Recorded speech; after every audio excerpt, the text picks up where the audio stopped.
বাবার পবিত্র রক্তের প্রতিশোধ নেয়ার ঘোষণা মুস্তাফা খামেনির। হরমুজে জাহাজে হামলা বন্ধে তেহরানের অঙ্গীকার চায় যুক্তরাষ্ট্র।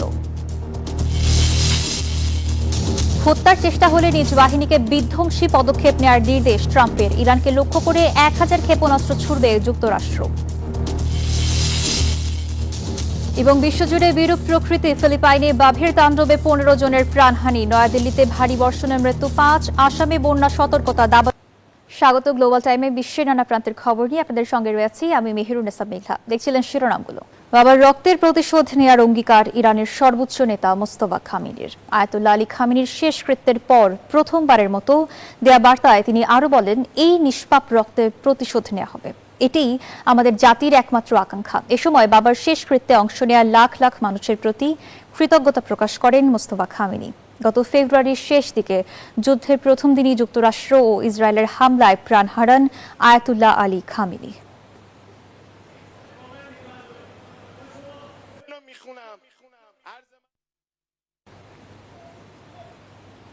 ইরানের জাতীয় অবকাঠামোর ওপর যে কোনো ধরনের হামলা হলে কঠোর জবাব দেওয়ার হুঁশিয়ারি দিয়েছেন দেশটির পার্লামেন্ট স্পিকার মোহাম্মদ বাঘের গালিবাফ। হরমুজে বাণিজ্যিক জাহাজে হামলা ও টোল আদায় বন্ধে ইরানের কাছ থেকে প্রকাশ্যে অঙ্গীকার চেয়েছে যুক্তরাষ্ট্র।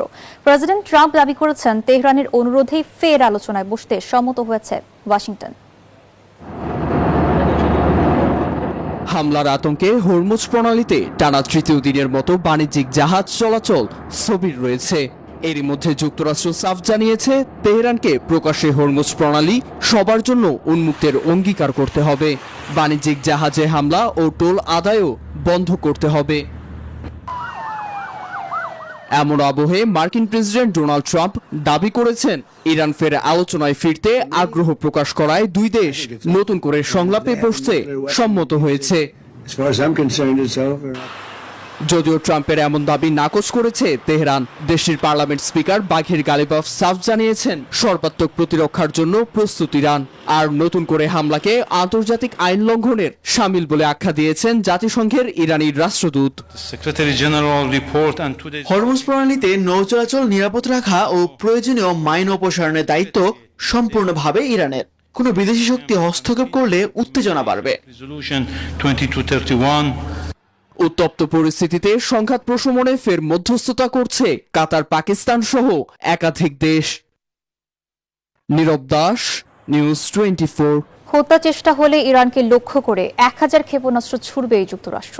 গুপ্ত হত্যার শিকার হলে তেহরানের বিরুদ্ধে সেনাদের এমনই বিধ্বংসী পদক্ষেপ নেওয়ার নির্দেশনা দিয়ে রেখেছেন মার্কিন প্রেসিডেন্ট ডোনাল্ড ট্রাম্প। স্পষ্ট জানিয়েছেন, হত্যা চেষ্টার শিকার হলে তেহরানের পরিণতি হবে ভয়াবহ।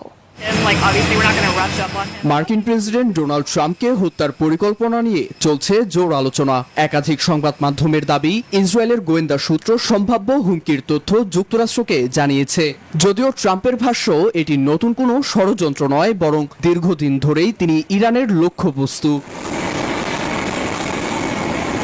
নিউ ইয়র্ক পোস্টকে দেয়া সাক্ষাৎকারে ট্রাম্প বলেন, যদি তিনি হত্যাকাণ্ডের শিকার হন তাহলে ইরানের উপর নজিরবিহীন বোমা বর্ষণের নির্দেশ তিনি আগেই দিয়ে রেখেছেন। মার্কিন সেনারা তার নির্দেশ পালনে সব ধরনের ব্যবস্থা নিয়ে রেখেছে বলেও উল্লেখ করেন তিনি। ট্রাম্প আরও বলেন, ইসলামিক প্রজাতন্ত্র ইরানকে লক্ষ্য করে 1000 ক্ষেপণাস্ত্র প্রস্তুত রাখা হয়েছে এবং পরপর আরও হাজার হাজার ক্ষেপণাস্ত্র নিক্ষেপ করা হবে। যদি ইরান যুক্তরাষ্ট্রের বর্তমান প্রেসিডেন্টকে অর্থাৎ তাকে হত্যা বা হত্যার চেষ্টা করে, তবে পরিণতি হবে ভয়াবহ। ট্রাম্পের দাবি, 2020 সালে ইরানের জেনারেল কাসেম সুলেমানি নিহত হওয়ার পর থেকেই তেহরান তাকে হত্যার পরিকল্পনা করছে। আরও বলেন, সম্প্রতি ইরানে বিভিন্ন সমাবেশেও তার বিরুদ্ধে প্রকাশ্যে হুমকি দেওয়া হয়েছে। এর মধ্যেই তেহরানের বিশেষ মুক্তার বাহিনীর নাম সামনে আসছে, যাদের প্রস্তুত করা হয়েছে এসব গুপ্ত হত্যা পরিচালনার জন্য।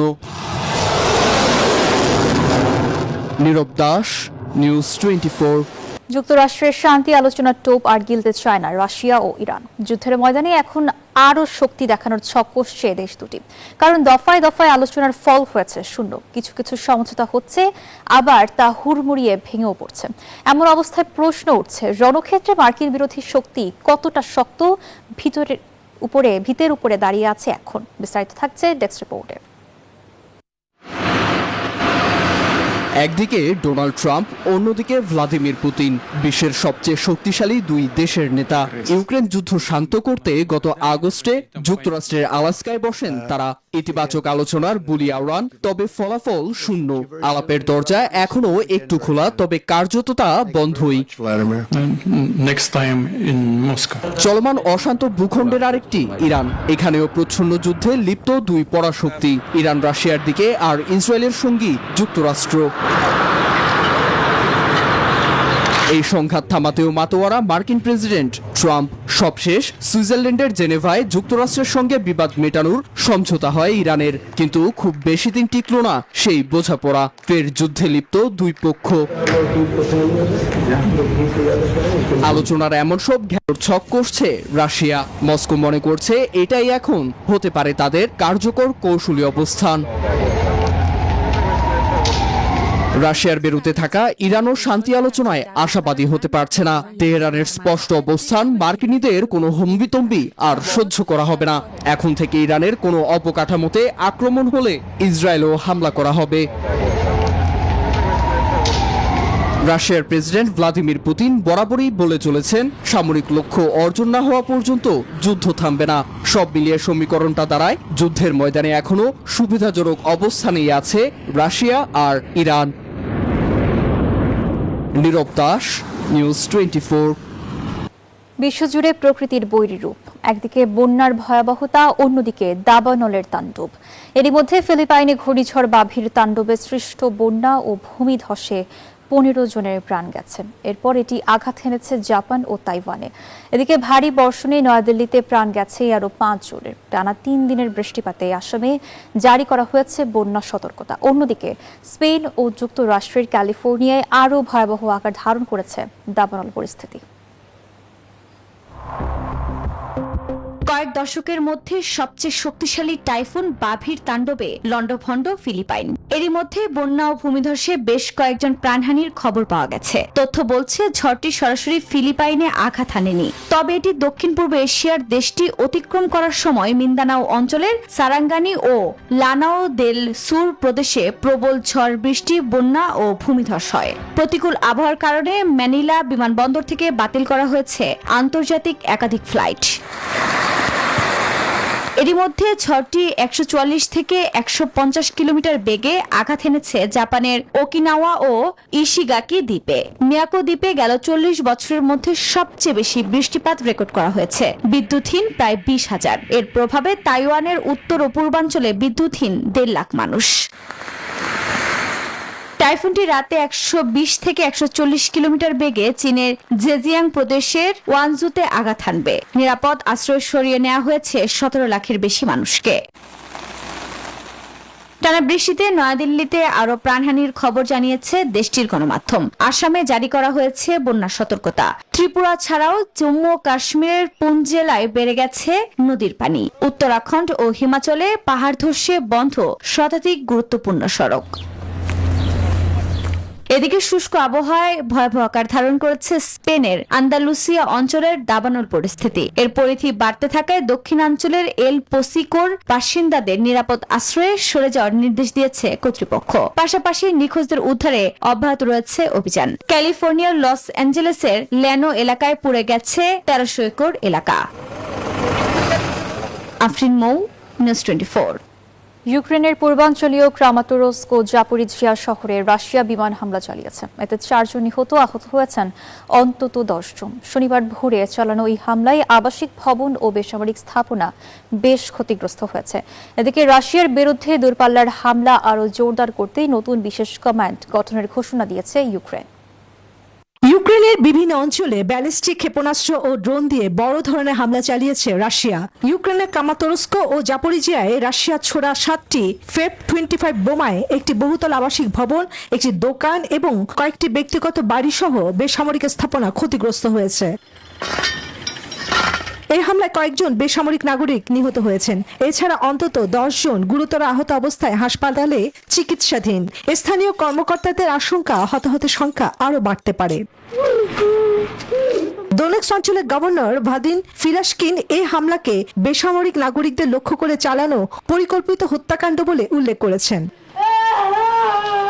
অন্যদিকে রাশিয়ার বিরুদ্ধে দূরপাল্লার হামলা আরো জোরদার করতে নতুন বিশেষ কমান্ড গঠনের ঘোষণা দিয়েছেন ইউক্রেনের প্রেসিডেন্ট ভলোদিমির জেলেনস্কি। Бензинова криза в Росії поглиблюється. রাশিয়ার অভ্যন্তরে দূরপাল্লার হামলা পরিচালনার জন্য একটি পৃথক বিশেষ কমান্ড গঠন করা হচ্ছে। একই সঙ্গে দ্রুত প্রতিক্রিয়ার সক্ষমতা বাড়াতে নতুন একটি বাহিনীও তৈরি করা হবে, যেখানে হামলাকারী ইউনিট ও ড্রোন সেনারা অন্তর্ভুক্ত থাকবে। Щодо миру. Там розуміють. মার্কিন সিনেটর লিন্ডসে গ্রাহাম বলেছেন, ইউক্রেন যুদ্ধের অবসান ঘটাতে এবং রাশিয়াকে শান্তি আলোচনায় ফিরিয়ে আনতে চীন গুরুত্বপূর্ণ নির্ণায়ক ভূমিকা পালন করতে পারে। কিয়েভ সফরকালে তিনি এ মন্তব্য করেন। বিশ্লেষকদের মতে যুদ্ধক্ষেত্রে ড্রোন প্রযুক্তির ক্রমবর্ধমান ব্যবহারের প্রেক্ষাপটে ইউক্রেনের এই উদ্যোগ রাশিয়ার সামরিক অবকাঠামোর উপর চাপ আরও বাড়াতে পারে। চন্দ্রানী চন্দ্রা, নিউজ 24। যুক্তরাজ্যের নতুন প্রধানমন্ত্রী হতে যাচ্ছেন অ্যান্ডি বার্নহ্যাম। ইতোমধ্যে তিনি প্রয়োজনীয় সংখ্যক লেবার পার্টির আইন প্রণেতার সমর্থন প্রায় নিশ্চিত করেছেন। প্রথম দফার গণনায় দলটির 403 জন এমপির মধ্যে 322 জনের সমর্থন পেয়েছেন তিনি। লেবার পার্টির আইন প্রণেতাদের বিপুল সমর্থন পাওয়ায় কিয়ার স্টারমারের স্থলাভিষিক্ত হিসেবে অ্যান্ডি বার্নহ্যামের নিয়োগ প্রায় নিশ্চিত হয়ে গেছে। যুক্তরাজ্যের পরবর্তী প্রধানমন্ত্রী হওয়ার দ্বার প্রান্তে রয়েছেন, আর মাত্র একজন লেবার আইন প্রণেতার সমর্থন পেলেই তার অবস্থান নিশ্চিত হবে।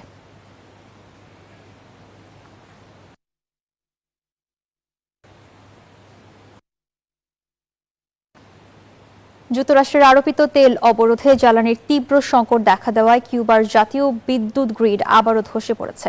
এটি চলতি সপ্তাহে দ্বিতীয় এবং চতুর্থবারের মতো বিদ্যুৎ বিপর্যয় অন্ধকারে ডুবল পুরো দেশ।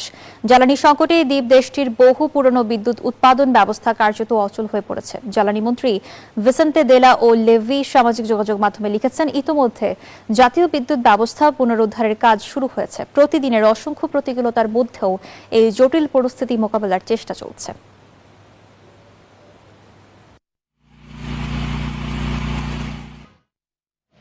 লন্ডনে এবার জীবন্ত হয়ে উঠেছে রেনেসাঁ যুগের অন্যতম শ্রেষ্ঠ মাস্টারপিস। 1512 সালে ইতালীয় চিত্রশিল্পী মাইকেলেঞ্জেলোর হাত ধরে সৃষ্টি হয়েছিল মানব ইতিহাসের অন্যতম শ্রেষ্ঠ এই শিল্পকর্ম। শত শত বছর ধরে যা দেখতে কোটি কোটি মানুষ ভিড় জমান ভ্যাটিকানে। তবে এবার অত্যাধুনিক ত্রিমাত্রিক বা 3D প্রযুক্তির ছোঁয়ায় সেই শিল্পের প্রতিটি রেখা ও রঙের গভীরতা ফুটিয়ে তোলা হয়েছে লন্ডনের এই বিশেষ প্রদর্শনীতে। শত শত বছরের ইতিহাস আর রেনেসাঁ শিল্পের জাদু এবার এক ছাদের নিচে। ভ্যাটিকান সিটির সিস্টিন চ্যাপেলের সেই বিখ্যাত সিলিং এবার আর দূর থেকে তাকিয়ে দেখার বিষয় নয়। আধুনিক প্রযুক্তির ছোঁয়ায় তা এখন দর্শকদের একেবারে চোখের সামনে। লন্ডনে শুরু হওয়া এই নতুন ইমার্সিভ প্রদর্শনীতে মাইকেল অ্যাঞ্জেলোর মাস্টারপিসগুলোকে জীবন্ত রূপ দেওয়া হয়েছে। উচ্চ প্রযুক্তির ডিজিটাল প্রজেকশন এবং বিশেষ লাইটিং এর মাধ্যমে ফুটিয়ে তোলা হয়েছে প্রতিটি ছবির গভীরতা ও রঙের নিখুঁত বিন্যাস। ফলে দর্শকরা ছবির ভেতরে নিজেদের হারিয়ে যাওয়ার এক অদ্ভুত অনুভূতি পাচ্ছেন। এটি একটি অত্যন্ত গুরুত্বপূর্ণ মুহূর্ত। শিল্পকর্মটি সবাই চেনে, কিন্তু আমার মনে হয় এখানে তারা এটিকে সত্যি জীবন্ত করে তুলেছে এবং দেখিয়েছে যে মাইকেলেঞ্জেলো একজন গুণী ভাস্কর ছিলেন। ঐতিহাসিক শিল্পকলার সাথে আধুনিক প্রযুক্তির এই মেলবন্ধন শুধু চোখকেই জোড়ায় না, বরং ইতিহাসকে করে তোলে জীবন্ত। লন্ডনের এই প্রদর্শনীটি আগামী কয়েক মাস ধরে শিল্পপ্রেমীদের জন্য উন্মুক্ত থাকবে। চৈতি রয়, নিউজ 24। আর এই ছিল গ্লোবাল টাইমের এখনকার আয়োজনে। এতক্ষণ সঙ্গে থাকার জন্য ধন্যবাদ।